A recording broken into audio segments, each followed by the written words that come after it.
Little experiment here to start our sermon this morning. And there's a couple of you that are sitting isolated, and this experiment doesn't work so well when you're sitting by yourself. So for those of you that are sitting close enough, and I won't make it awkward by making those of you that are sitting alone, you're going to have to experiment with this in a mirror at home when you get there. But for those of you that are sitting close enough to another human being, I need you to get just a little bit more awkwardly close than you would. Avery and Alicia, you guys are fine. You're about the right distance. And Don and Diane, you guys are about the right distance there. And it's not really that awkward.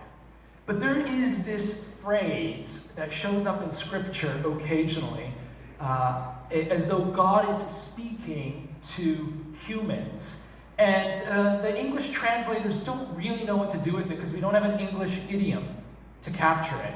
And so we take the direct Hebrew writing in the Old Testament, and it says, "You are the pupil of my eye," in essence. There's this sense of being very close. And so the English translators are kind of like, we don't know what that means. So they use the very understanding that the apple of my eye. We all know what that means, right? We all know what the English idiom, "you're the apple of my eye," means. It's this sense of, you're very precious in my sight. But what the meaning of the idiom is that, and so for those of you willing to do it, Sheila and Serge, anybody close enough, when you get really close to the other person and you look right deep into the darkest part of their pupil. So try it now, those of you that are sitting close. Look and stare at the other person's, the darkest part of their pupil. What do you see? What do you see when you're staring at another person's pupil, the darkest part? Yeah, that's right, you see yourself. It's mirror-like. And this is what the Hebrew authors were getting at when they used this, "You're the pupil of my eye," kind of, you're like, I'm so close to you, it's as though I can see you in your pupil. I see myself in you. If I need to kind of fix what I look like, I can get close enough to your pupil and I can see a reflection of myself in you. And this is what God says. God says, I am so close to humankind that it's as though I'm looking at myself when I'm looking at you. It's kind of a neat thing, isn't it? It requires a lot of being very close together, and it requires a fair bit of intimacy. To stare into another person's eyes is one of the most intimate things you can do.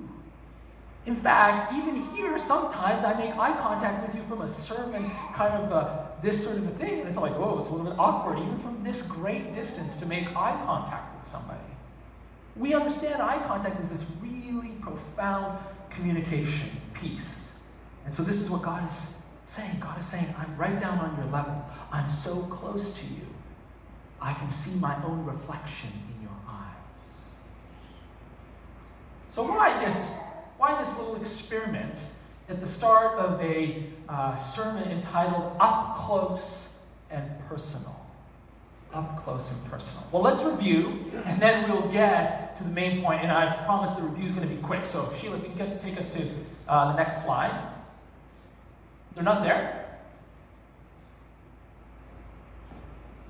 All right, well, we are going to then roll without slides. I don't know what happened to them. They're not there. Weird? Okay, they were all there. And they are not there. So, some kind of a communication miss. At any rate, I can roll without this because I memorize it.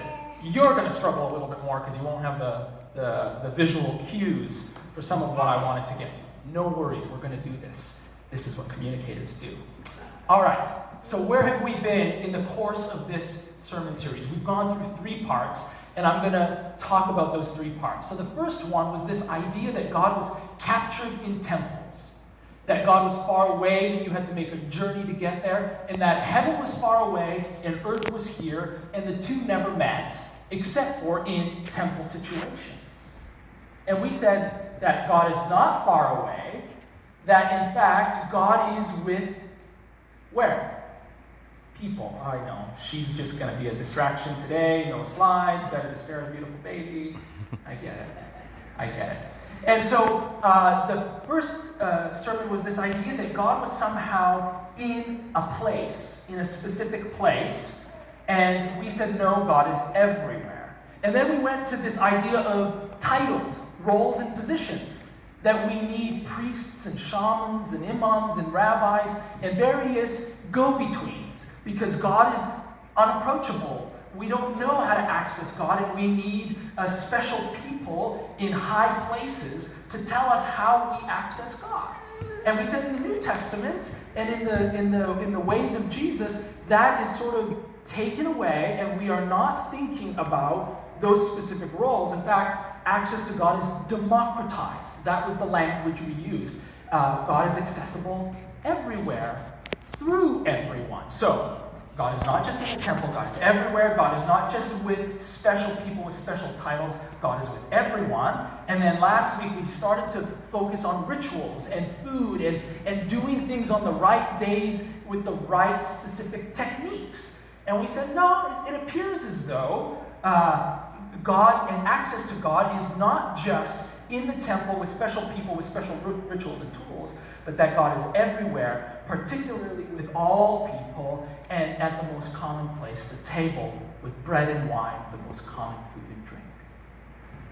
So you see the trajectory from very, very specific, very clear where we could access God to this sense that it's all spreading and open to everybody. And so what we want to get to now is sort of this culminating moment. This culminating moment in this building sense of theology and where God is. And that's what I'm calling the up close and personal sense. The sense that God is with us. In your heart and in my heart. So, in the Old Testament, there was a temple that was built. There were several moments in which these temples and these iterations were built. And at the time of Jesus, he was living in what we call Second Temple Judaism. Have you ever heard that phrase? If you've read any scholarly work on Jesus, they'll reference the fact that Jesus lived on earth during what is known as Second Temple Judaism. Okay? So, there was a wilderness tent. Then there was a first temple. That first temple was destroyed. Do you know who it was destroyed by? Babylonians. The Babylonians marched in somewhere around 586 BCE, and they ransacked it. They totally destroyed it, and then Israel was gone and in captivity, in Babylonian captivity. And then we get these books in the Old Testament, Ezra and Nehemiah, and some prophets, Jeremiah, and they are sent back to Jerusalem. And the very first inclination of the Jewish people is to say, everything else can wait. We must rebuild the temple. We must rebuild the temple.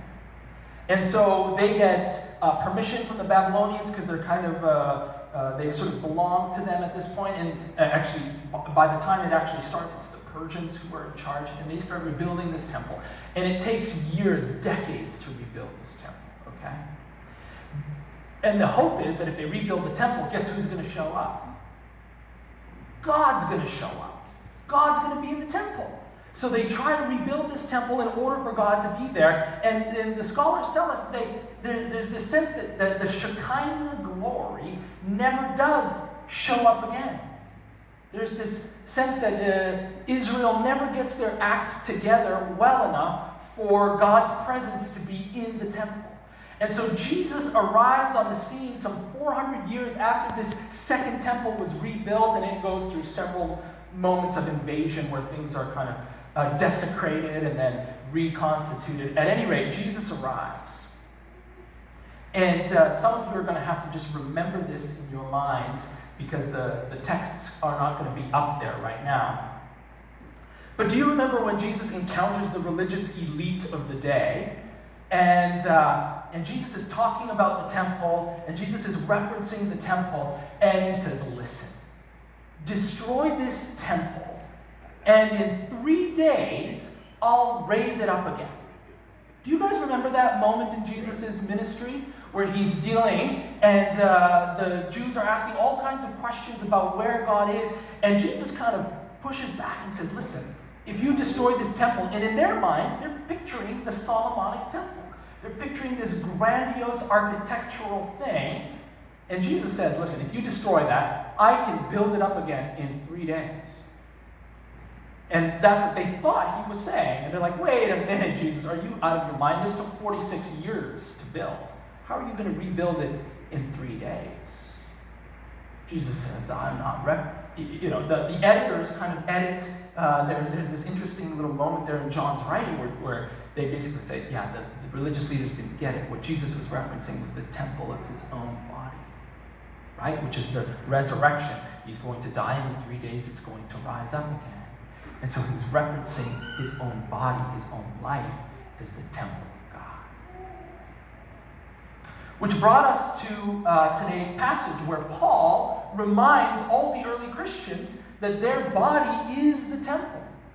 Right? Alicia was reading to us from 1 Corinthians, and there was all this talk about master builders and building on the right foundation and all of these kinds of things. And you're kind of wondering, well, what are we talking about? What buildings are we talking about? And then Paul gets spiritual. Just like Jesus got spiritual, Paul gets spiritual. And he says, yeah, the buildings we're referencing are your own bodies.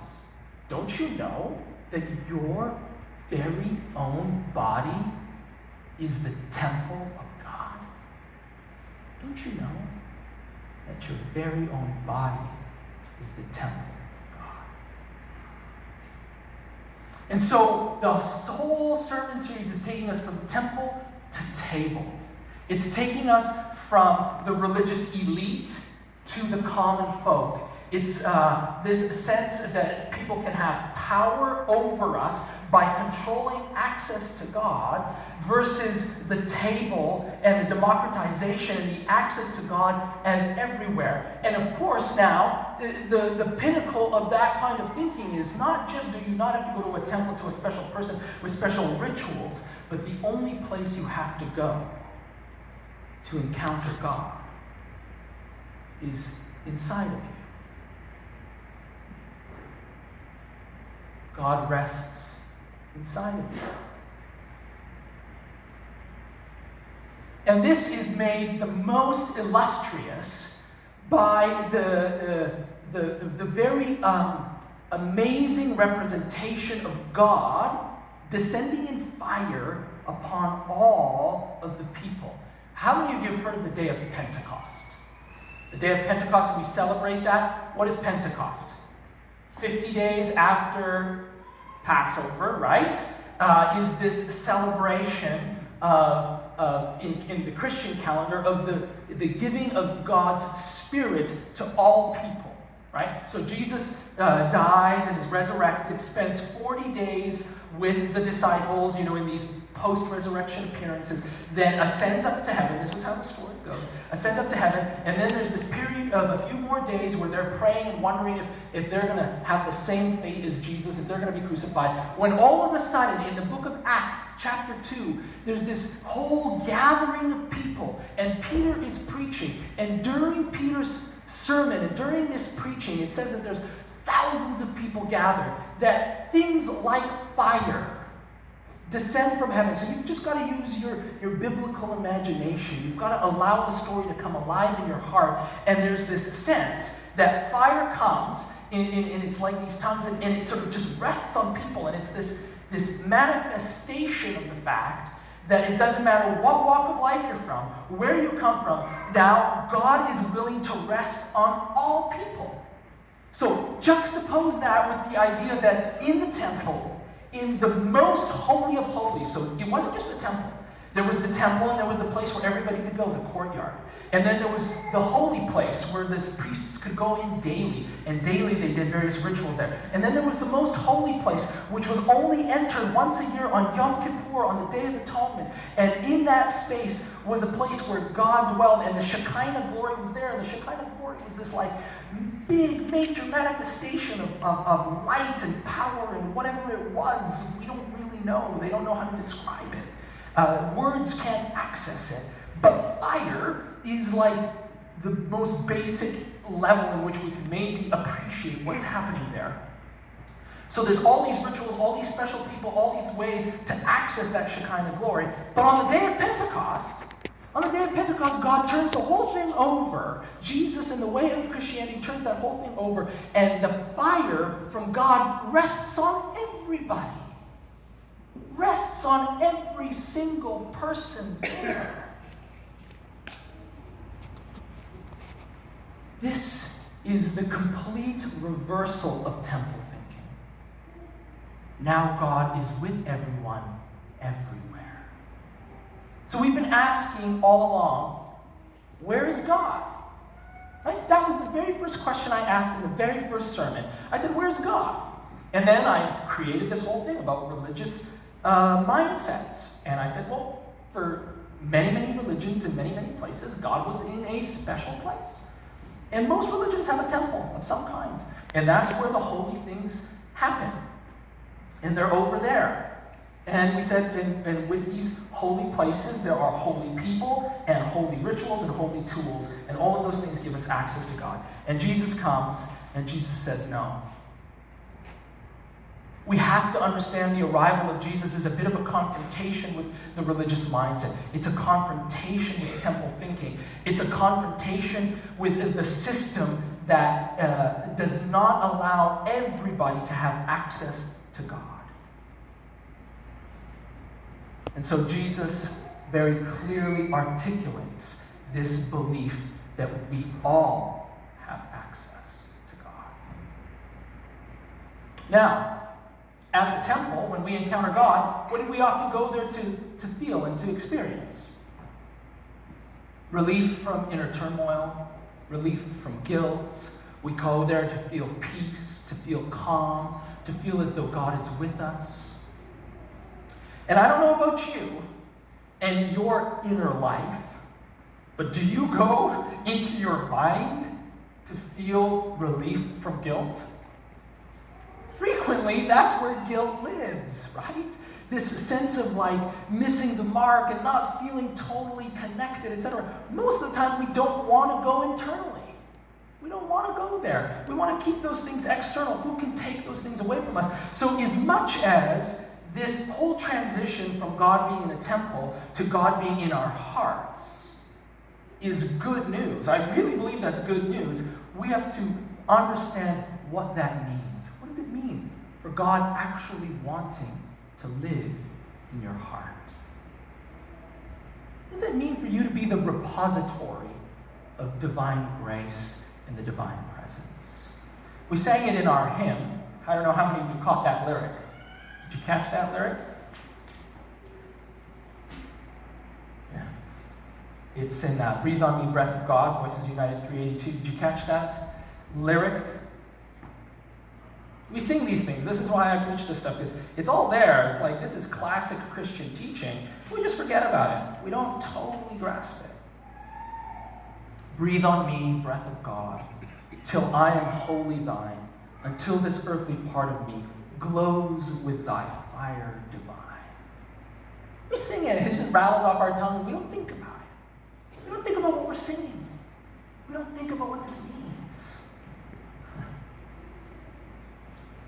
This is what we're talking about when we talk about access to God. This is what it means. I have all sorts of quotes. I'll just read them to you, seeing as we don't have them. You've got audio. Woo! There it is. Look at that. They were there all along. Praise God. Okay, so fast forward. All right, so we'll touch on this because what Jesus came to do may seem revolutionary. May seem like, oh, it's so distant from the Old Testament ways, but really, right at the beginning, and I apologize for the translators not having inclusive language here, okay? But in Genesis chapter 2, verse 7, there's this idea that the breath of God was always shared with humankind. Then the Lord God formed the man, or humankind, of the dust from the ground and breathed into humankind's nostrils the breath of life, and humankind became a living creature. It's always been there.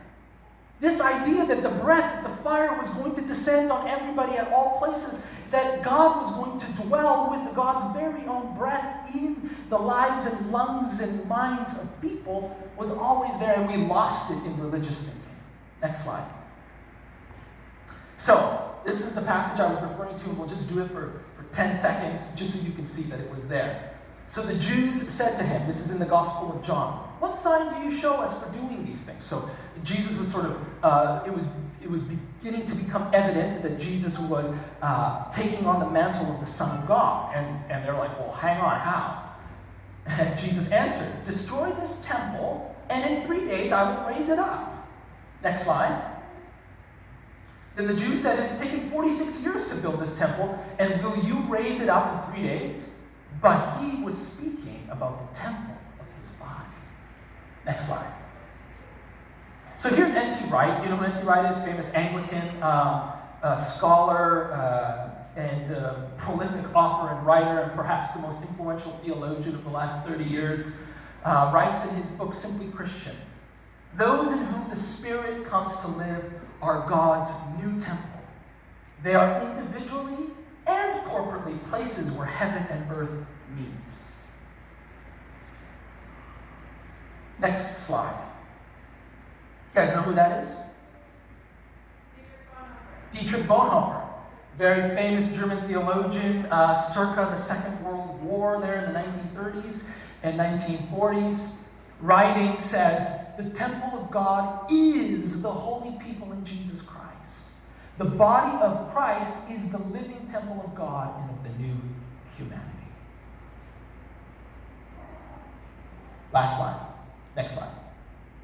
Second to last slide. No, go back. Sorry. Yeah, you were right.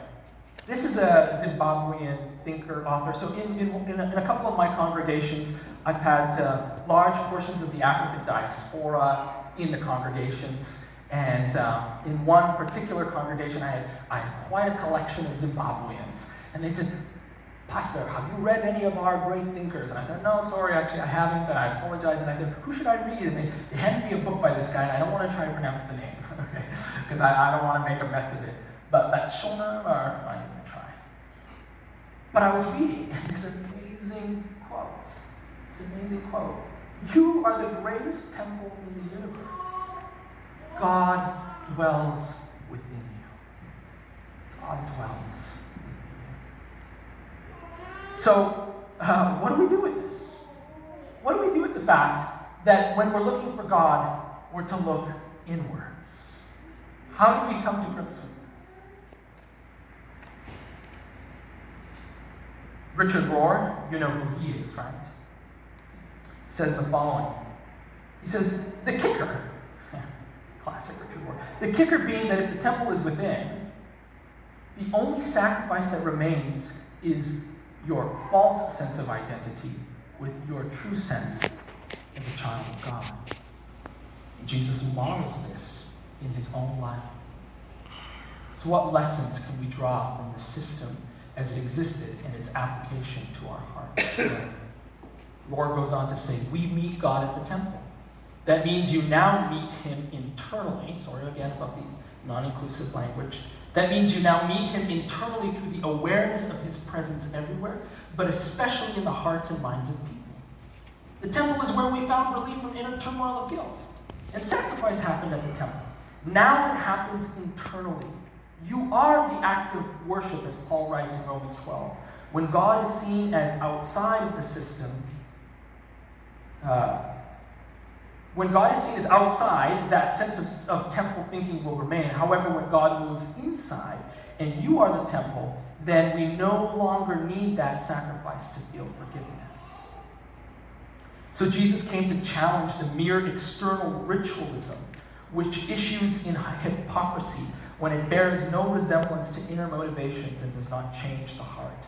External religion will always be compulsively obsessed with prestige, privilege, power, politics, protocol, and precedent. These are the tables and scales of oppression that Jesus comes to overturn. For Jesus, the heart is now the Holy of Holies and the core of religion from which all thoughts and words and actions overflow. So take a deep breath. Take a deep breath.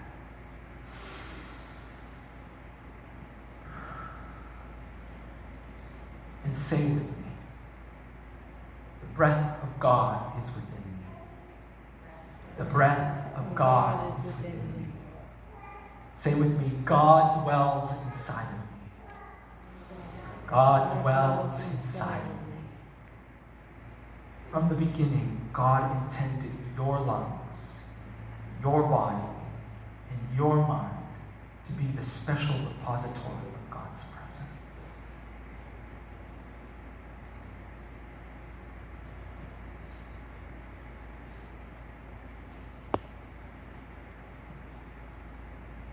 This may seem all very obvious to many of you who have been sitting in church for a long time, but I find myself, the person who preaches these things, regularly reminded of how difficult it can be, to allow ourselves to truly feel that sense of belonging. We don't know how to go mano a mano with God. We don't know how to have that vulnerability so that when we're looking at God and we're looking at our neighbor, we see in the reflection on that pupil the very presence of ourselves and the very presence of God. How do we do that? Last slide. So, a little play on the English idiom and the Hebrew idiom together. We're going to just smash it together just for a little bit of play here, right? So in the Hebrew Bibles, there's this sense that you are the pupil of my eye, and the English translators say, well, you're the apple of my eye. And so I found this picture of a table with apples on it. You and I are those apples, okay? We are those apples. And each of us is the very repository of God's presence. And when we are sitting at tables together as little apples, looking and staring at each other, we sense and understand the presence of God. This is why we still want to come here to this building on Sunday mornings. Not because there's anything particularly special here. And if nobody else came, would you come? If you knew you were going to be the only person here this morning, would you have been here today? Not a chance. Not a chance. I just know. Very, very good chance you wouldn't be here. You're here because other people are here. So at the table, as apples, looking and staring and seeing one another and making eye contact, we know and we sense the complete reversal from where God is present. God is in me and God is in you, and together when we're close, we experience fully the presence of God. Amen. Amen.